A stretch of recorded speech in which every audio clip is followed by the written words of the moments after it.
Hi guys, once again welcome back to Nihal Perspective. Yes, നമ്മളെ SLC 2025 പുതിയ text book already വന്നിട്ടുണ്ട്. സംഭവം കുറച്ച് ലീക്കായി സാധനം നമ്മളെ കയ്യിൽ കിട്ടിയിട്ടുണ്ട്. ആൻഡ് കുറച്ചധികം നിങ്ങൾ പഠിക്കാണ്ട് 10ാം ക്ലാസ്സിൽ. അതായത് ഈ കഴിഞ്ഞ 10ാം ക്ലാസ്സിന്റെ ടെക്സ്റ്റ് ബുക്കിനെ വെച്ച് നോക്കുമ്പോൾ കണ്ടന്റ് വൈസ് കുറച്ചധികം പഠിക്കാനുണ്ട്. സങ്കടം തോന്നുന്ന ഒരു കാര്യം 9ാം ക്ലാസ്സിലും നിങ്ങൾക്ക് ടെക്സ്റ്റ് ബുക്ക് മാറിയിരുന്നു. 10ാം ക്ലാസ്സിൽ എത്തുമ്പോൾ അതിലധികം കുറച്ച് കാര്യങ്ങൾ പഠിക്കാനുണ്ട്. പക്ഷെ ഇതിൻ്റെ ഒരു പോസിറ്റീവ് വശം എന്ന് പറഞ്ഞാൽ 9, 10 കഴിഞ്ഞ് +1 നല്ല കണ്ടന്റ് നല്ല ബെസ്റ്റ് കുട്ടികൾ നിങ്ങൾ മാറും. അതിൽ സംശയമില്ല. അപ്പോൾ എന്തൊക്കെയാണ് നമ്മുടെ 10ാം ക്ലാസ്സിലെ ഹിസ്റ്ററി പുതിയ ടെക്സ്റ്റ് ബുക്കിൽ ഒളിഞ്ഞ് നിൽക്കുന്നത് നമുക്ക് പഠിക്കണം പ്രധാനപ്പെട്ട കാര്യങ്ങൾ എന്തൊക്കെയാണ് നമുക്ക് എന്ത് ചെയ്യാം ഡീറ്റെയിൽ ആയിട്ട് നോക്കാം. Come on follow me. അപ്പോൾ എന്തൊക്കെയാണ് ഈ വർഷത്തെ പുതിയ ടെക്സ്റ്റ് ബുക്കിലെ കണ്ടന്റ് നോക്കി നമുക്ക് അത് മനസ്സിലാക്കാൻ സാധിക്കില്ല. എന്തൊക്കെയാണ് ഫസ്റ്റ് ചാപ്റ്റർ ഹ്യൂമനിസം എന്ന് പറഞ്ഞ ചാപ്റ്ററാണ്. ആദ്യ ചാപ്റ്റർ ഹ്യൂമനിസം, രണ്ടാമത് ലിബർട്ടി, ഇക്വാലിറ്റി, ഫ്രട്ടേണിറ്റി, മൂന്നാമത് social analysis to sociological imagination, പിന്നെ വെൽത്ത് ആൻഡ് ദ വേൾഡ് ഉണ്ട്, അതുപോലെ പബ്ലിക് ഒപ്പീനിയൻ ഇൻ ഡെമോക്രസി. ഇത്രയുമാണ് നിങ്ങളുടെ ഫസ്റ്റ് ടേമിലേക്ക് നിങ്ങൾക്ക് പഠിക്കാനുള്ള ചാപ്റ്റർ, 5 ചാപ്റ്റേഴ്സ്. അതിൽ ഹ്യൂമനിസം എന്ന് പറഞ്ഞാൽ പക്ക വേൾഡ് ഹിസ്റ്ററിയുമായി ബന്ധപ്പെട്ട റിനാൻസൻസ്, ഹ്യൂമനിസം എന്ന മനുഷ്യത്വം അല്ലെങ്കിൽ ആ രീതിയിലല്ല. മലയാളം ടെക്സ്റ്റ് ബുക്കിന്റെ ടെക്സ്റ്റ് എനിക്ക് കിട്ടിയിട്ടില്ല.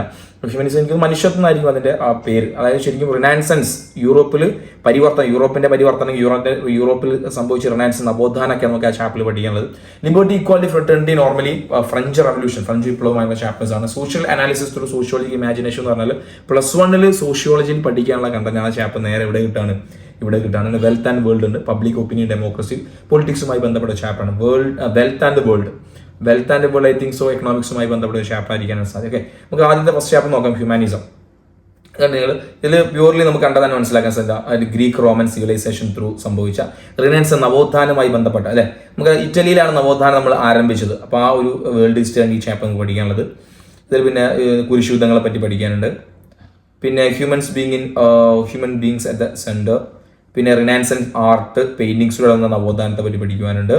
പിന്നെ ഇതൊക്കെ എനിക്ക് തോന്നുന്നു ഞാൻ 10ാം ക്ലാസ്സിൽ പഠിക്കുന്ന സമയത്ത് അന്ന് ഈ ടെക്സ്റ്റ് ബുക്ക് ഉണ്ടായിരുന്നു. പിന്നെയാണ് നിങ്ങൾ അല്ലെങ്കിൽ കഴിഞ്ഞ വർഷം വരെ പഠിച്ച കുട്ടികളുടെ ടെക്സ്റ്റ് ബുക്കിൽ എത്തിയത്. അപ്പോൾ അന്ന് ഞങ്ങളൊക്കെ പഠിച്ച കാര്യങ്ങളാണിത്. ഇനി അതൊക്കെ കറക്റ്റ് ഞാൻ ഓർക്കുന്നുണ്ട് ഇതൊക്കെ. പിന്നെ റിനാൻസൻസ് ലിറ്ററേച്ചർ, ഫുൾ റിനാൻസൻസ് ഓരോ മേഖല വന്നത്. റിനാൻസൻസ് ഹിസ്റ്റോഗ്രഫി, റിനാൻസൻസ് ഇൻ സയൻസ്, അതായത് അവർ ആദ്യകാലത്ത് കണ്ടുപിടിച്ച കാര്യങ്ങൾ, കോപ്പർനിക്കസ്, അതുപോലെ തന്നെ ഐസക് ന്യൂട്ടൺ, ഗലീലിയോ, പിന്നെന്താ റിഫോർമേഷൻ, ഇറാസ്മസ്, മാർട്ടിൻ ലൂതർ, പിന്നെന്താ കൗണ്ടർ റിഫോർമേഷൻ. അപ്പോൾ പ്രധാനമായും റിനാൻസൻസ് ആണ്. ശരിക്കും ഒരു ബോറടിക്കുന്ന ചാപ്റ്റർ നമുക്ക് അങ്ങനെ തോന്നുന്ന ചാപ്റ്റേഴ്സ് ആണ്. പക്ഷെ കുറച്ചും കൂടി ഇൻട്രസ്റ്റിംഗ് ആയി ഞങ്ങളെപ്പോലുള്ള ആളുകൾ എന്ത് ചെയ്യണം, ഈ ചാപ്റ്റർ നിങ്ങളിലേക്ക് എത്തിക്കേണ്ടതുണ്ട്. റെഡി, നമുക്ക് സെക്കൻഡ് ചാപ്റ്റർ നോക്കാം. സെക്കൻഡ് ചാപ്റ്ററും ഏറെക്കുറെ ഇത് തന്നെയാണ്. സെക്കൻഡ് ചാപ്റ്റർ നമ്മൾ പറഞ്ഞ equality and liberty, equality, fraternity, അതായത് ഫ്രഞ്ച് റവല്യൂഷൻ നിങ്ങൾ സെക്കൻഡ് ചാപ്റ്റർ പ്രധാനമായി പഠിക്കാനുള്ളത്.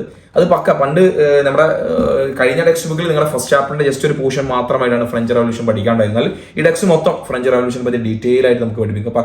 CBSE ഫോർമാറ്റിലേക്ക് നിങ്ങൾ സെക്കൻഡ് ചാപ്റ്റർ മാറി. അതിൽ യൂറോപ്പിന്റെ 1879 മുതൽ പിന്നെ ഫ്രഞ്ച് സൊസൈറ്റി സിസ്റ്റം മുതലുള്ള കാര്യങ്ങൾ ഇതിൽ വരുന്നുണ്ട്. നോബിൾസ്, അതുപോലെ തന്നെ കോമണേഴ്സ് എന്ന് പറയുന്ന വിഭാഗം, rise of middle class people, ക്ലേജി പറഞ്ഞ കാര്യം. അതായത് ഫ്രഞ്ച് റവല്യൂഷൻ്റെ വളരെ ഡീറ്റെയിൽ ആയിട്ട് തന്നെ എസ്റ്റേറ്റിൻ്റെ കാര്യം, ദ ടെന്നീസ് കോർട്ട്, അതൊക്കെ ഓരോ പോയിന്റ്, അതൊക്കെ ഒറ്റ 2 പാരഗ്രാഫിൽ കഴിഞ്ഞ വർഷം പഠിക്കാനുള്ള കാര്യങ്ങൾ ഒക്കെ ഒരു ഫുൾ ചാപ്റ്റർ മൊത്തം ഒരു പുതിയ കണ്ടന്റ് ആയിട്ടാണ് വന്നിരിക്കുന്നത്. ന്യൂ കോൺസ്റ്റിറ്റ്യൂഷനെ പറ്റി പഠിക്കാനുണ്ട്. റിഫോംസ് ചേഞ്ച്, നെപ്പോളിയൻ്റെ റിഫോംസ് ചേഞ്ച് പഠിക്കാനുണ്ട്. മാപ്പ്, പിന്നെ അപ്പോൾ അതന്നെ ഫ്രഞ്ച് റവല്യൂഷനും ആഫ്റ്റർ ദാറ്റ് നെപ്പോളിയൻ റിഫോംസും കഴിഞ്ഞ വർഷം ഒരു എസ്സേ മാത്രമായി ടോപ്പിക്കായി പഠിക്കാണ്ട് ഒരു കണ്ടന്റ് മൊത്തം ഒരു ചാപ്റ്റർ ആക്കി മാറ്റിയിട്ടുണ്ട്. ഓക്കെ, അപ്പോൾ ഇത് ജസ്റ്റ് ഹിസ്റ്ററിയുടെ കാര്യങ്ങൾ മാത്രമാണ്. ഇപ്പോൾ കെമിസ്ട്രി ബാക്കി സബ്ജക്റ്റിന്റെ പല ടെക്സ്റ്റ് ബുക്കിന്റെ കാര്യങ്ങളൊക്കെ ചെറുതായിട്ട് കിട്ടിയിട്ടുണ്ട്.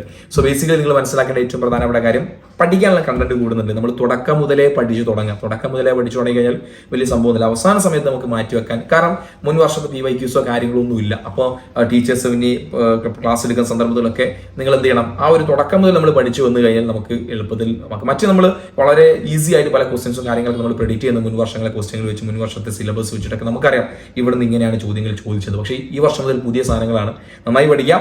ആൻഡ് ബേസിക്കലി നിങ്ങളുടെ ഫ്രണ്ട്സിലേക്ക് ഈ വീഡിയോ ഷെയർ കൊടുക്കുക. നിങ്ങൾ ആദ്യമായി ചാനൽ കാണുന്നത് സബ്സ്ക്രൈബ് ചെയ്യാം. ആൻഡ് നിങ്ങളുടെ അഭിപ്രായം എന്താണ് പുതിയ ടെക്സ്റ്റ് ബുക്ക് കണ്ടിട്ട് നിങ്ങളുടെ ആൻഡ് വാട്ട് യു ഫീൽ നിങ്ങൾ താഴെ കമന്റ്. അതുപോലെ തന്നെ നിങ്ങളുടെ ഏറ്റവും വലിയ പ്രത്യേകത, കഴിഞ്ഞ വർഷം നിങ്ങൾ ടെക്സ്റ്റ് മാറിയ ആളാണ്, ഈ വർഷം നിങ്ങൾ ടെക്സ്റ്റ് ബുക്ക് മാറുന്ന ആളുകൾ. നിങ്ങൾക്ക് എൻ്റെ ഒരു പേഴ്സണൽ ഒപ്പീനിയൻ പറയാം, നിങ്ങൾ 9 10 കഴിയുമ്പോഴേക്കും നല്ല കണ്ടുള്ള കുട്ടികളായിട്ട് മാറുന്ന കാര്യത്തിൽ ഒരു സംശയമില്ല. ഇനി ഇപ്പോൾ നിങ്ങൾ നിങ്ങളുടെ ഫ്രണ്ട്സിലേക്ക് ഒന്ന് ഷെയർ കൊടുക്കുക. നിങ്ങളുടെ അഭിപ്രായങ്ങൾ നിങ്ങൾ താഴെ കമന്റ് ചെയ്യാം. എന്ത് ടെക്സ്റ്റ് വന്നാലും എന്ത് കഠോരം ഈ ടെക്സ്റ്റ് ബുക്ക് ആയാലും നമ്മൾ അടിപൊളിയായിട്ട് പഠിക്കും. ഓക്കെ, അപ്പോൾ ഓൾ ദി ബെസ്റ്റ്.